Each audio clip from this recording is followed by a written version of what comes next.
Assalamualaikum warahmatullahi wabarakatuh. Waalaikumsalam warahmatullahi wabarakatuh. Bismillahirrahmanirrahim. Qalu subhanaka la ilma lana illa ma 'allamtana innaka antal alimul hakim. Rabbi shrah li sadri wa yassir li amri wahlul 'uqdatam min lisani yafqahu qawli. Ma'asyiral muslimin rahimakumullah. Yang terutama kita hormati, kita muliakan orang tua kita, Bang Haji Nopal, Bang Haji Jayadi, Bang Surya Al-Batawi, Bang Haji Jekrem, kemudian Bang Haji Udin, dan banyak lagi. Ada ketua kita, Bapak Haji Eru, dan Ibu Haji Acah. Juga yang sama kita hormati guru kita Bapak Haji Abdul Mu'id, Ustadz Rojak, ada rekan saya Ustadz Jaki Abdullah dari Pondok Gede, dan banyak lagi yang lain. Alhamdulillah pagi ini kita dalam keadaan sehat walafiat. Mudah-mudahan kedepannya Allah berikan lebih daripada apa yang Allah berikan pada sekarang ini. Amin ya rabbal alamin. Persilakan kepada Ibu Hajah Masitoh untuk membacakannya. Sampai mana, Bro? Sampai ayat berapa bacanya? Sampai satu ayat dulu. Dibuka nih moodnya. Ya, Sampai innallaha bihi alim. Nanti yang kedua sampai minal musyrikin. 2 kali baca. Silakan. Ya, ini satu ayat ya. Ya, silakan. Ya. Assalamualaikum warahmatullahi wabarakatuh. Waalaikumsalam warahmatullahi wabarakatuh.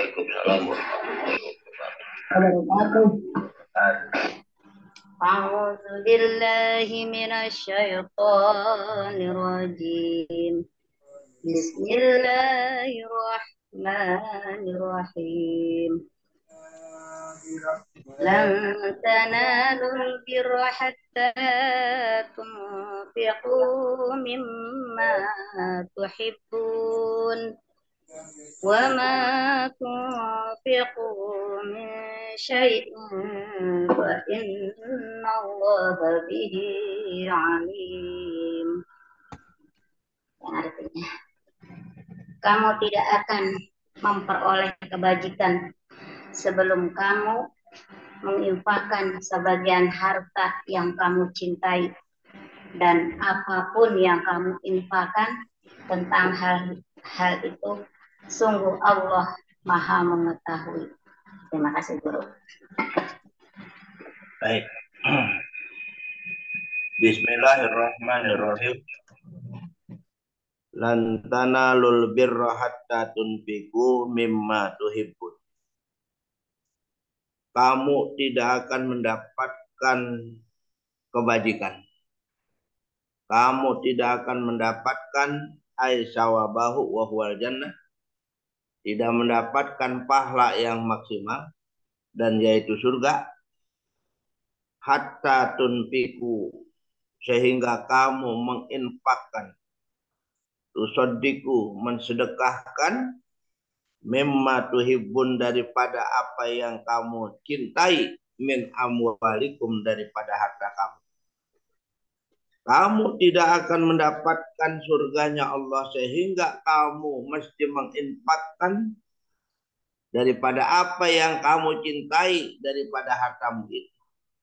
Harus diinfakkan untuk kepentingan di jalan Allah. Asbabun nuzul ayat ini ketika Bilal namanya Abdullah bin Rabah, orang Ethiopia. Dia beriman ya kepada Rasulullah. Dia baca surah Al-Ikhlas, kemudian dijumpai oleh majikannya yang bernama Humairah. Majikannya bernama Humairah. Mendengar Bilal membaca ayat tersebut, kemudian dia mengatakan, oh kalau gitu kamu beriman ya. Budak aku beriman gak bilang-bilang. Langsung itu Bilal diikat di pentang. Di tempat matahari yang sedang terik-teriknya. Dipentang kanan kiri kakinya, kanan kiri tangannya dipentang, dijemur di matahari yang sangat terik, sambil berkata, barang siapa yang mau beli budak ini silakan. Pada waktu itu Abu Bakar datang juga ke situ. Jadi ikrarnya itu majikannya, barang siapa yang mau beli budak ini silakan. Abu Bakar tanya, budak siapa memang ini? Ini budak saya. Oh, kalau Tuhan mau beli silakan. 2 hektar kau punya pohon korma yang di sana itu untuk saya dan ini silakan ambil. Abu Bakar begitu ada semacam itu tawarannya, bengong dia, mahal amat ya. Mahal amat ya. Kemudian turunlah malaikat Jibril membawa ayat ini. Lan tanalul birra hatta tunfiqu mimma tuhibbun. Kamu tidak akan mendapatkan surganya Allah. Kamu tidak akan mendapatkan pahala yang maksimal. Sehingga kamu harus menginfakkan apa yang kamu cintai daripada hartamu itu. Begitu turun ayat ini langsung Abu Bakar membeli Bilal dengan seharga 2 hektar pohon kurma yang siap panen. 2 hektar pohon kurma itu adalah kebun yang paling dicintai oleh Abu Bakar. Al-Quran turun semacam itu, langsung dibayar, Bilal dibawa oleh Abu Bakar dan kebunnya itu diambil oleh Umairah. Ma'asyiral muslimin rahimakumullah. Itulah asbabun nuzul daripada ayat ini.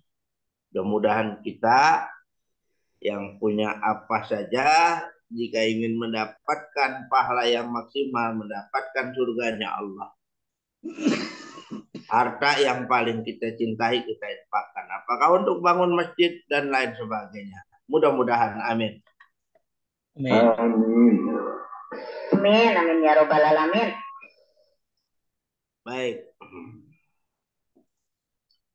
Kemudian wa ma tunfiqu bil syai'in fa innallaha bihi alim. Dan apa yang kamu infakkan daripada harta tersebut, maka sesungguhnya Allah sangat mengetahui dengannya. Fayujazihi alaihi, maka Allah akan memberi imbalan kepadanya. Itu bila kita infak dari harta kita, Allah tahu itu. Dan Allah akan ganti uang yang kita keluarkan untuk infak buat pembangunan masjid seumpamanya. Kita mengeluarkan 5 juta atau 10 juta buat pembangunan masjid. Nanti akan Allah ganti uang tersebut di dunia ini juga. Apakah 5 tahun yang akan datang, 10 tahun yang akan datang, gantiannya itu. Di akhirat beda lagi pahala. Jadi orang yang infak itu ada 2 imbalan. Yang pertama di dunia ini apa yang diinfakkan Allah ganti. Dan yang kedua pahalanya dicatat. Pahalanya dicatat di bukunya, di buku kita. Dicatat oleh malaikat raqib pahalanya. Karena itu orang yang terlalu berani dengan infak, insya Allah orang tersebut tidak akan dikenakan kemelaratan, kemiskinan. Sebab setiap apa yang dia infakkan Allah akan beri ganti. Ya mudah-mudahan kita berlomba-lomba. Bila ada bangunan masjid dan lain sebagainya yang memerlukan bantuan kita. Juga harta yang kita bantu buat saudara-saudara kita yang terkena musibah di Cianjur seumpamanya. Itu nanti juga akan Allah ganti. Ya mudah-mudahan kita semuanya dermawan, bisa donasi untuk ke sana dan bisa donasi untuk kepentingan pembangunan masjid yang ada di lingkungan kita masing-masing. Mudah-mudahan amin. Amin. Baik. Yang selanjutnya lamma qala yahudu annaka tazumu annaka ala millati Ibrahim wa kana la yaqulu luhumal ibil wa albaniha.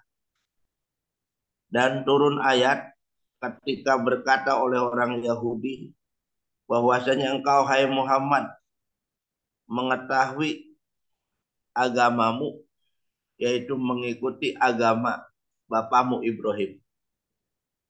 Wa kana la yaqulu luhumal ibil wa albaniha, dan adalah dia tidak makan daging onta dan susunya. Turun ayat ini. Silakan dibaca, Bu.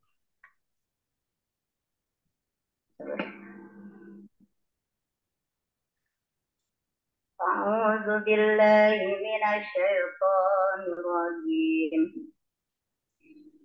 Bismillahirrahmanirrahim. Kullu ta'ami kana halal li bani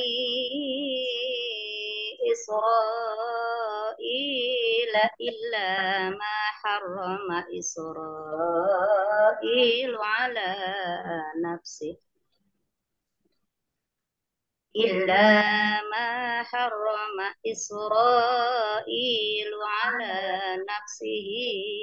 min qabli an tunazzala Taurat. Qul fa'tu bit-Taurati fatluha in kuntum shadiqin. Semua makanan, ini artinya ya bantahan Allah terhadap pendapat ahli kitab yang keliru, bantahan terhadap larangan orang Yahudi tentang makanan. Ini yang artinya semua makanan itu halal bagi Bani Israel, kecuali makanan yang diharamkan oleh Israel ya atau Yakub atas dirinya sebelum Taurat diturunkan. Katakanlah Muhammad, maka bawalah Taurat lalu bacalah jika kamu orang-orang yang benar. Faman iftara 'ala Allahil kadhiba min ba'di dzalika fa ulaika humuz zalimun. Maka siapa yang mengada-ngadakan kebohongan terhadap Allah setelah itu, maka mereka itulah orang-orang zalim. Qul sadaqallah fattabi'u millata Ibrahim hanifan wa ma kana minal musyrikin. Katakanlah Muhammad, benarlah segala yang difirmankan Allah, maka ikutilah agama Ibrahim yang lurus dan dia tidaklah termasuk orang musyrik. Ya, baik, terima kasih. Ya, baik, terima kasih. Yang artinya kulut to'ami kan Bani Israel. Semua makanan adalah dihalalkan bagi Bani Israel. Illa ma harrama Israel ala nafsi. Kecuali apa yang diharamkan oleh Israel, yaitu Yakub, atas dirinya. Wahwal ibilu, dan yaitu onta.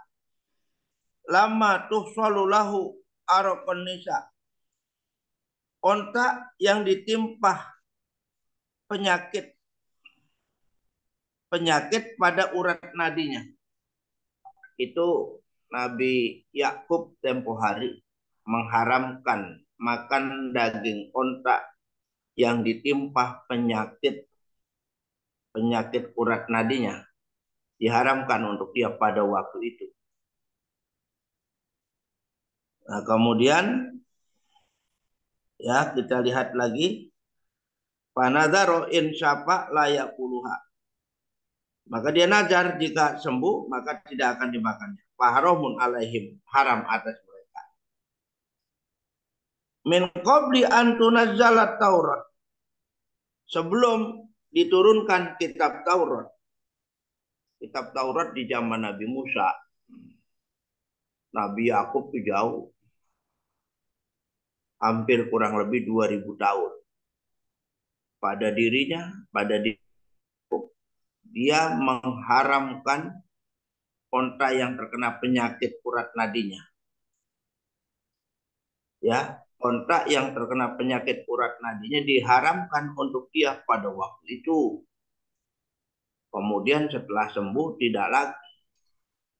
Itu kan perkataan orang Yahudi mengatakan, kenapa engkau Muhammad pengikut ya Nabi Allah Ibrahim, kamu kok makan daging onta dan lain sebagainya, padahal daging onta itu diharamkan. Makanya terjawablah ya, jadi onta yang diharamkan pada waktu itu oleh Nabi Yakub saja, itu pun dia nazar ya, dia nazar, dia diharamkan itu. Namun setelah penyakitnya sembuh tidak lagi diharamkan, kemudian dihalalkan.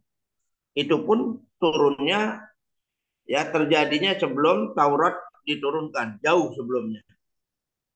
Wadzalika ba'da Ibrahim, dan yang demikian itu terjadi pada zaman Nabi Ibrahim, walam takun ala ahdihi, dan bukan pada masanya ya haroman kama za'amuhu, yaitu diharamkan ketika mereka meyakininya.